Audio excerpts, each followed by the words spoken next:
Hey everybody, Jason Burmis here, and I've got a real treat for everyone out there.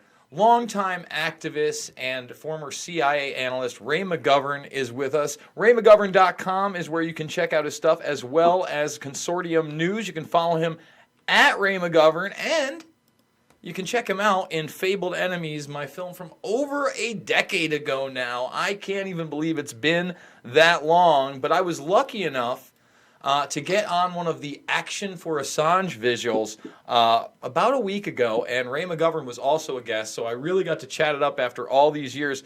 And he drops a bombshell on me that he's been subpoenaed. Now, I know that he can't tell us much about it, but first of all, Ray, thank you for coming on. And what would you like to tell my audience, not only about the subpoena, but about your work over the last several years, I mean more than a decade now, in not only activism, but exposing, what I call the predator class and the technopoly with people like Bill Binney? Well, Jason, I've been at it now in this mode since about, 20 years now. I started publishing at that point, and when it looked like we were going to go to war against Iraq on the basis of fraudulent evidence, a few of my friends and I got together and we founded Veteran Intelligence Professionals for Sanity. And we're up around 60 memos now, over 20 years. That's about 3 a year, as I figure it. And some of them have been quite consequential, some of them having to do with Russian hacking or the lack thereof. Some of them having to do with places like Iraq, whatever is going on. And right now we're preoccupied, of course, with what's going on in Congress and what's going on with the FBI and the Inspector General of the Department of Justice and things like that, because there's a lot of stuff going on here that people don't know about or people can't bring themselves to believe. Yeah, and it seems like, back in the day, at least when we were first acquainted, the left was actually going after the establishment, at least at the right reasons, not going to war in Iraq, not expanding the war machine, bringing people home from Afghanistan. Afghanistan was even really a talk. All those things, how long did it take us to take it over? We didn't want these never-ending wars, and people were really out in the street. And now everybody's a Russian asset who supports Tulsi Gabbard. Hillary Clinton is on a 2-hour PR train with Howard Stern where she insinuates that Bernie Sanders is also a Russian asset, and they helped him as well. Just saying, it's out there. And when I try to explain to people that there's no evidence that the DNC was ever hacked, and if you remember, they started with the line, the election had been hacked. That was the first thing that they said. And everybody just assumed, well, what did they do? Did they get into the voting machines? And they're like, well, no, not really. Those leaks that have been out forever? Well, here's the deal. Those Russians did it. And they're the ones that interfered with our elections. Yet, you actually confronted James Clapper about the fact that they didn't even look at those servers to see where the information came from. Why don't you tell us about that lovely confrontation, Ray? Well, I don't move in those circles much anymore, but every now and then you get a chance to challenge one of these high muckety mucks, as my Irish grandmother would call them. So Clapper is pushing his book, his memoir, and he appears at the Carnegie Foundation in Washington. So I get myself a ticket, and I go there, and I get there a little early, and it was really hard to part with $35 for a book from James Clapper, but I made the sacrifice. Okay? That is a sacrifice, sir. That is a sacrifice. Turn quickly to the part on Iraq, and my God, what I see is a frank admission. A little background. Clapper had a checkered reputation for honesty, so it was the perfect person for Bobby Gates to put in as head of intelligence in the Pentagon. And then Gates recommended him to Obama, and before you know it, Clapper is head of all intelligence. Okay, now even before that, I should say that before Iraq, he was handpicked by Rumsfeld to run what was called the National Imagery Agency, which meant that they were in receipt of all the satellite imagery, not only from photographic imagery, but infrared, radar, multispectral, the whole schmear. That used to belong to the CIA, by the way, but one of our directors tried to ingratiate himself with the Pentagon, gave it lock, stock, and barrel to the Pentagon. So what happens? Rumsfeld picks Clapper to be the guy to run the imagery analysis. And he tells him, look, it's going to be really hard to find these weapons of mass destruction because they're not really there, Jim. They're not really there. So just keep quiet. Make sure your people keep quiet. And when the press asks you, what about these weapons of mass destruction? You say, oh, my God, it's so, we got to go to war in Iraq. So Jim says, yes, sir, Rummy, I'll do it. So now in this book, here I am at the Carnegie Foundation, November of last year. And in this book, he says, the administration was so intent on going to war, and we were so intent to please, that I have to accept blame. We found things that weren't really there. So we found lots of WMD that weren't really there. Like, that's okay? So during the Q&A period, I have a habit of doing this. I said, now, Mr. Clapper, you admit in your book that the weapons of mass destruction weren't really there, but you said they were. Now, are we seeing a repeat performance now? In other words, you're now working for a different boss. They really wanted to prove that the Russians hacked the DNC. Did you do that again? Did you find things that weren't really there? He looks at me and says, well, no. I talked to NSA, and I said, yeah, well, we know about NSA. We have 2 former NSA technical directors, and they say it's a crock, that the Russians did not hack into the DNC, but rather somebody in the inside put a little thumb drive in one of those machines or in one of the servers, downloaded or copied actually off the server or the computer, and carried that to Julian Assange. And so don't blame the Russians for that. Well, no, we know it, so we're very confident about that. I said, right, very confident, but there's no evidence. Well, no, there's evidence. I said, where is it? He says, well, CrowdStrike. And I say, well, CrowdStrike never even never even gave a final report to the FBI. And he said, well, no, I'm sure.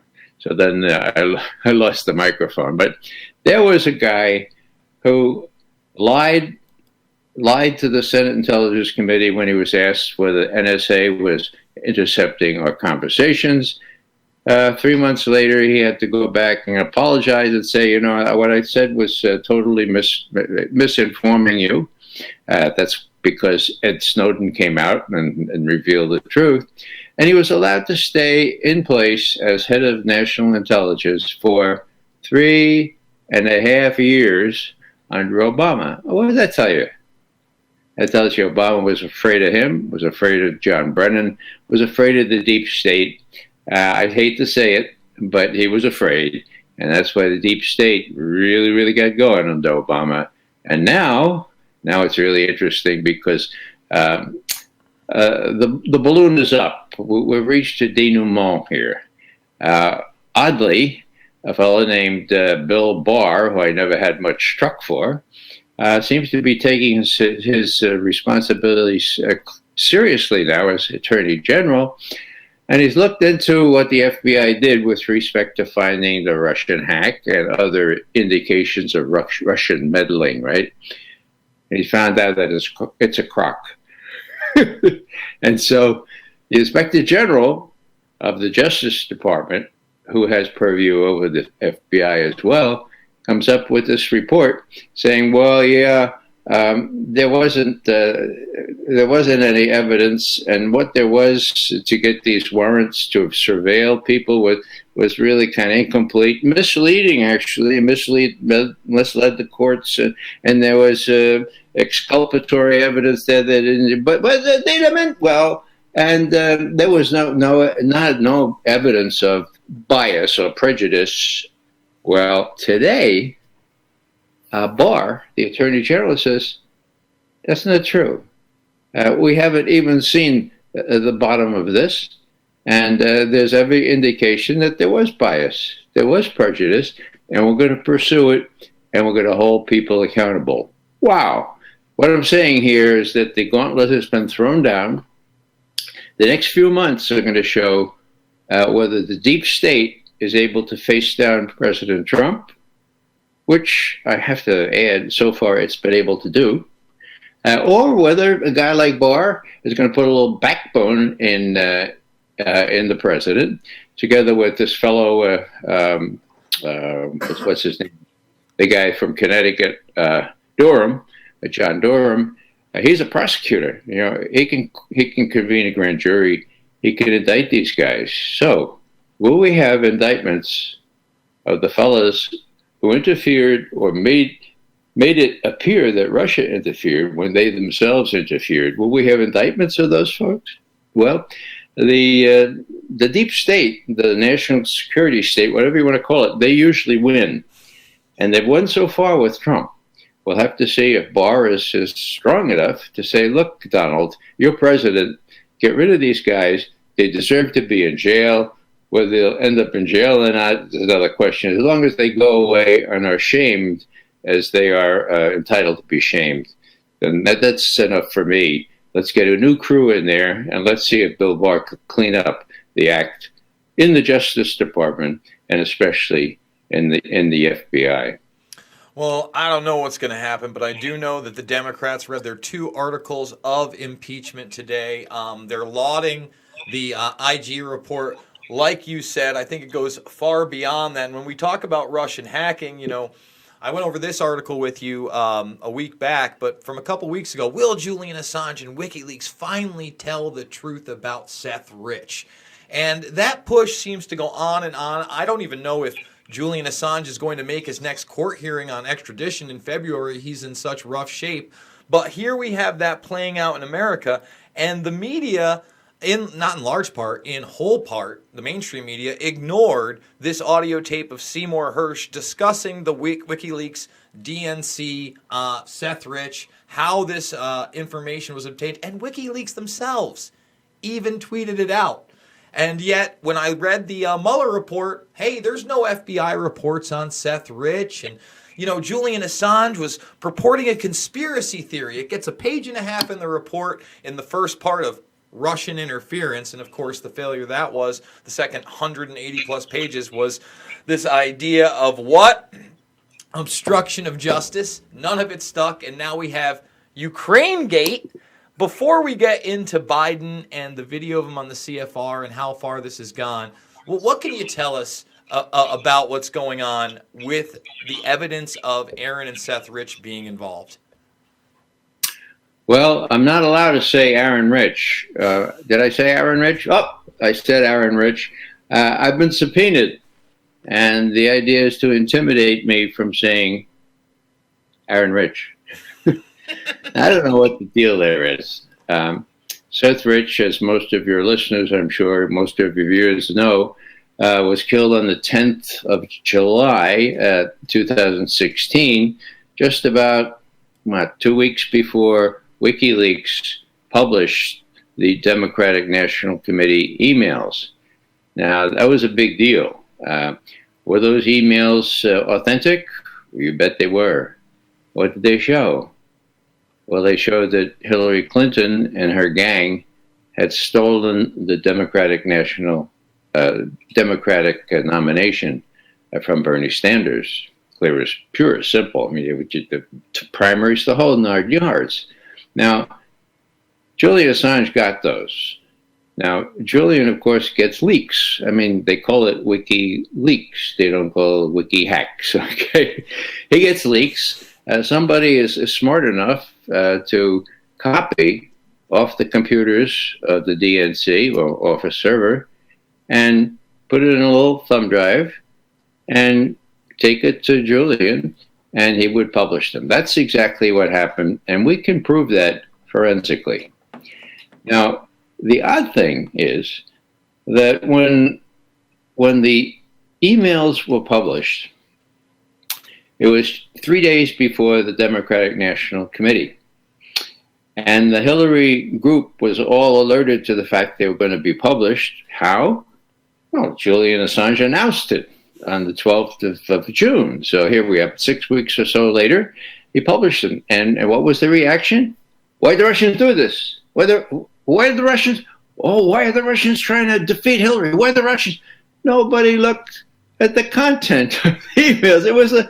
There's a great film or book, Magnificent Obsession. This was a magnificent diversion, okay? Nobody looked at what was in the emails and was all Russia, Russia, Russia. It could not be, of course, that Hillary could have not been very well trusted or not campaign in the right states or be in the bosom of Wall Street or not care about classified. It couldn't be any of those things. It couldn't be her fault. It had to be the Russians. Now, that's how it all started out. But now it's gotten a lot more serious because now they're accusing the Russians of meddling and doing all kinds of other things. And the odd thing, not so odd, I guess, but there's no evidence. I mean, when people say, well, Mueller said they meddled, everybody says they meddled. Yeah, well, what do they cite? Well, they cite this intelligence community assessment. There's only one of those 3 words is correct. That's assessment. It means sort of a guess. It's not done by the intelligence community, despite how many times Hillary Clinton said all 17 agencies of the intelligence community composed this thing. It was not. It was not even 3 agencies, NSA, CIA, FBI. It was hand-picked analysts from those 3 agencies. The others were all excluded. And, I've seen about 5,000 finished pieces of intelligence, like a memo, like an assessment. This is the very worst one I've ever seen. The way I piece it together, if you're looking for the hand-picked analysts, I think there were basically 2. I think James Comey picked John Brennan, and then John Brennan picked James Comey. And that would account for the poor quality of this memo. It's really awful. So everybody cites that thing, and not even Obama bought it. Now, this is the last thing I'll say on that. But so Obama commissions this thing, and Brennan and Clapper this is back in December, right after the election in 2016. And so they have a month to do this thing. And when it's finished, Clapper and Brennan and the guy from NSA, they go to the White House and they brief Obama on it. And say, oh, look, the Russians hacked and the Russians did this. And Putin himself ordered it because we know that we got the spy in there. So and you can see Obama, he's a pretty smart guy. I don't hold much brief for the way he acted as president, but he's a pretty smart guy. So what does he do? So, okay, all right, sure. Yeah, brief the president-elect. Yeah, he's not going to like this because you're telling him that the Russians really responsible for him becoming president. But yeah, go ahead, brief him. And then 2 days before he leaves office, 2 days, the 18th of January, 2017, Obama says this, sort of without any real prompting, at a press conference. He says,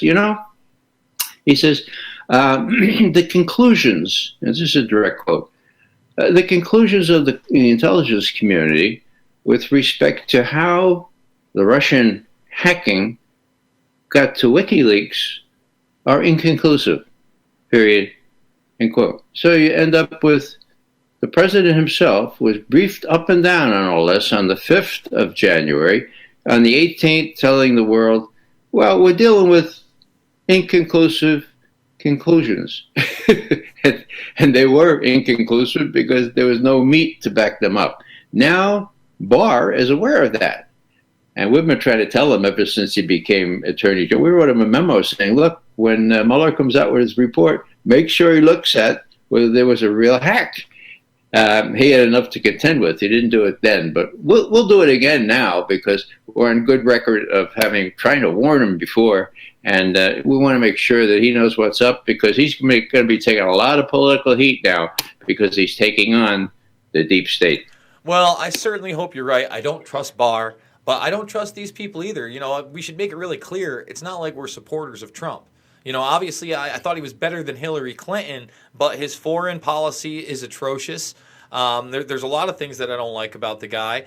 And the bottom line is, again, we have to bring up the real points with people. Like, we shouldn't have an administration that gives carte blanche to bombing Yemen and cuts $400+ billion arms deals with Saudi Arabia. That's a problem. We voted on that in the Congress and the Senate to get out, and it's veto. You want to criticize him about that? I am with you. You want to tell me if you want to impeach him. Yeah, if you want to impeach him on those grounds, there are all kinds of means to impeach this guy. I mean, look, I have my wife and I have 9 grandchildren, okay?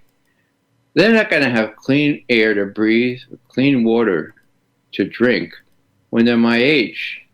And that's, just 60, 70 years from now. That's big. I mean, who is this guy that gets out of the Paris Accords, gets out of the arms control agreements? And I have to tell you, as a person of faith, it seems to be very clear that whether it's Yahweh of the Old Testament, Jesus of the New, or the prophet, they cared first and foremost about one thing, and that was that we do justice, that we take care of the orphan, the refugee, and the widow.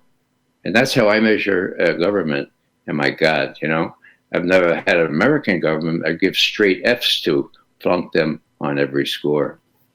Yeah, no, it's tough not to. I want to get one thing out of you before you got to go, and that's, we have the 2 articles of impeachment over meddling with this election now. Now they've got the public. When it was running and they kept using the word meddled in election, I'm like, is this an episode of fucking Scooby-Doo? What is going on? Like, we got them, they're meddling. And now they're saying that he was trying to quid pro quo against a political opponent. First of all, Joe Biden is visibly turning senile. In my opinion, he does not have a chance to win. He is not the nominee. And he is on video here bragging about withholding $1 billion on a visit to the Ukraine, where he tells him to fire a prosecutor and that he will be on a plane in 6 hours. And if he doesn't like it, he himself can call the president, Ray. Yet, and by the way, I call the press, call him up. I'm the boss now. I'm Joey B. That is on video. Nothing has happened there. They've given every PR moment they could to him and his son in this corrupt Burisma deal. And it just shows how reality is spun again and again, that somehow that flips into impeach the president. Well, it's really bizarre. The evidence is there that Joe Biden is as corrupt as his son, Hunter. The Democrats have a really neat way of shooting themselves in the foot. The Democratic establishment, they very much wants Biden to be the candidate, close to Wall Street, the whole business, like Hillary, okay? So they shoot Biden in the foot. I don't know what more dirt Trump thought he wanted to get on Biden. It's quite enough dirt out there. The scenario is, I'm leaving in 6 hours. If that prosecutor that's prosecuting the firm when my son works is not gone in 6 hours, you don't get $1 billion loan guarantee. I understand that. And then he says he's up at the Council of Foreign Relations, and son of a, he's fired. Is that great or what? No. If the Democrats thought that people like you, Jason, and I would forget about that, I mean, if Biden's finished as soon as they raise Ukraine, and that's a good thing, because I agree on Biden. But they're so dumb. Now they're doing the impeachment thing. Impeachment will go through. Trump will look like a victim, which you have to admit that he is, and the Senate will not convict him. And then you have all this other stuff going down, where people will slowly come to realize that this Russian meddling thing was exactly what Trump called it, a hoax. Now, again, I hold no brief for Donald Trump. I think he's the worst president the United States ever had. But fair is fair. He won the election, for God's sake. Do you want Donald Trump, the winner of the election, or do you want the national security state who manipulates things behind the scenes and is personified, really personified, by that trio, James Comey, head of the FBI, John Brennan, head of the CIA, and James Clapper, head of the National Intelligence Setup. So, I don't like Trump, but I prefer him to a kind of a soft coup, and that's what they try to do, and that's what's coming to light now. 100%. RayMcGovern.com is the website. He also writes for Consortium News. You can follow him at Ray McGovern on Twitter. I want to thank you so much for coming out, Ray. Is there any other way that people can support you? Well, you mentioned my website. I would really like people to kind of tune in. My son is my webmaster, and we keep going day by day. Consortium News has got a lot more stuff than I can possibly write by myself. It's the best website around, consortiumnews.com. Thank you, Jason. Thank you, and hopefully we'll see you soon. You have a great night, Ray. Thanks a lot. Bye now. There he is. Ray McGovern. Really enjoyed that interview. I may not agree on some of the points of, I was happy to get out of the Paris Accords myself. But, again, we bring on all voices here, and Ray McGovern is a legendary voice. Guys, in case you didn't know, I did 26 videos in 24 hours yesterday. Let me repeat that. I did 26 videos in 24 hours yesterday because the YouTube's terms of service changed today. And just in case I wasn't here, I figured I'd go out with a bang. So there are plenty of videos. Out of those 26, I think 23 or 24 are full-on interviews with really interesting people on interesting subjects. Of course, we did Mixed Martial Mindset as we do every week with John Fitch. You can get my take on the I worked for InfoWars and I regret it article. There's my kind of rebuttal there. You might want to give that one a look. Thumbs this video up. Share it with others. Join the Burmers Brigade. We're at 38,000. Want to get to that 40,000. Let's go. 40,000. Let's get to 50,000, 100,000. I'm also a documentary filmmaker. You can see them all in the documentaries playlist section right here. Loose Change, Final Cut, Fabled Enemies, Invisible Empire, A New World Order Defined, and Shade the Motion Picture. And I do it financially with your support. It's Christmas time, guys. I want to hit that $5,000 goal.